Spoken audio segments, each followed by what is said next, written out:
बांग्लादेश में भारत विरोधी प्रदर्शन देख रूस ने इस पूरे विवाद में एंट्री मारी है।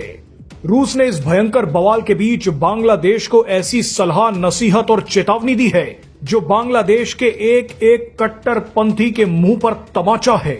जानकारी के लिए बता दें कि बांग्लादेश में आज जो हो रहा है उसके पीछे बहुत बड़ा हाथ अमेरिका का है। बांग्लादेश में अमेरिका की भारत और रूस से लड़ाई आज नहीं बल्कि 1971 में ही शुरू हो गई थी, जो अब अपने चरम पर पहुंच गई है। ऐसे में रूस ने बांग्लादेश को बड़े ही प्यार से ऐसी धमकी दी है जो अमेरिका को भी बेचैन कर देगी। बांग्लादेश में रूस और अमेरिका के बीच जो कोल्ड वॉर चल रही थी वो आग पकड़ चुकी है। इस वीडियो में आपको बताएंगे कि रूस ने बांग्लादेश को क्या धमकी दी है। इसके अलावा ये भी बताएंगे कि कैसे बांग्लादेश में CIA एजेंट का मारा जाना और बांग्लादेश के एयरपोर्ट पर रूस का सामान जलना कैसे इस बात का सबूत बन गया है कि बांग्लादेश में रूस और अमेरिका की जंग शुरू हो चुकी है। इस जंग का असर भारत पर भी पड़ना तय है।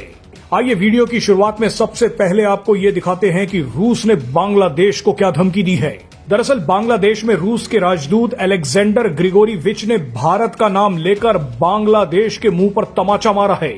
ढाका में बैठकर रूसी राजदूत ने बड़े ही प्यार से बांग्लादेश को चेतावनी देते हुए कहा है कि जितनी जल्दी भारत के साथ टेंशन खत्म करोगे तुम्हारे लिए उतना ही अच्छा रहेगा।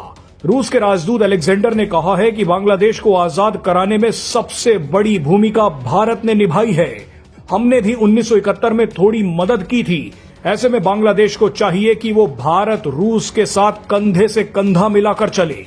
रूस के राजदूत ने ढाका में बैठकर एक एक बांग्लादेशी को याद दिलाया है कि 1971 में आपको आजादी भारत की मदद से ही मिली है। उस समय अमेरिका खुलकर पाकिस्तान के साथ आया था और भारत पर हमले की पूरी तैयारी कर ली थी। उसी वक्त रूस ने भारत की तरफ बढ़ रहे अमेरिकी जंगी जहाजों के खिलाफ अपना समुद्री बेड़ा उतार दिया था। The sooner you reduce the tension, find a way for reducing this tension with India, the better. Because since, as you have already mentioned, historically since 1971, when Bangladesh has gained the independence, mostly because of Indian help as well. And Russia also supported in this regard. ये सारी बातें याद दिलाकर रूस ने बांग्लादेश को एहसान फरामोशी के लिए तमाचा मारा है। लेकिन अब सबसे बड़ा सवाल ये है कि रूस बांग्लादेश पर अचानक क्यों भड़का है। रूस और भारत के लिए बांग्लादेश क्यों जरूरी है। दरअसल बांग्लादेश में जब शेख हसीना की सरकार थी तो उन्होंने देश के कट्टरपंथियों को जेल में डाल दिया था। पाकिस्तान और अमेरिकी डीप स्टेट का नेटवर्क तबाह कर दिया था। शेख हसीना ने रूस और भारत के साथ रिश्ते मजबूत किए। यहां तक कि भारत और रूस की मदद से रंगपुर इलाके में देश का पहला सिविल न्यूक्लियर प्लांट बनवाना शुरू किया। लेकिन अमेरिका को यह पसंद नहीं आया। अमेरिका ने बांग्लादेश में भारत और रूस के प्रोजेक्ट्स को काउंटर करने के लिए शेख हसीना पर दबाव बनाना शुरू कर दिया। अमेरिका ने शेख हसीना से कहा कि हमें चिटगोंग इलाके के पास सेंट मार्टिन आइलैंड में एक मिलिट्री बेस बनाना है, लेकिन शेख हसीना ने साफ तौर पर मना कर दिया। उसी के बाद अमेरिका ने बांग्लादेश में सीक्रेट ऑपरेशन शुरू कर दिए। अमेरिकी डीप स्टेट ने बांग्लादेश में कट्टरपंथी पार्टियों को मजबूत करना शुरू कर दिया। शेख हसीना की सरकार गिरा दी गई।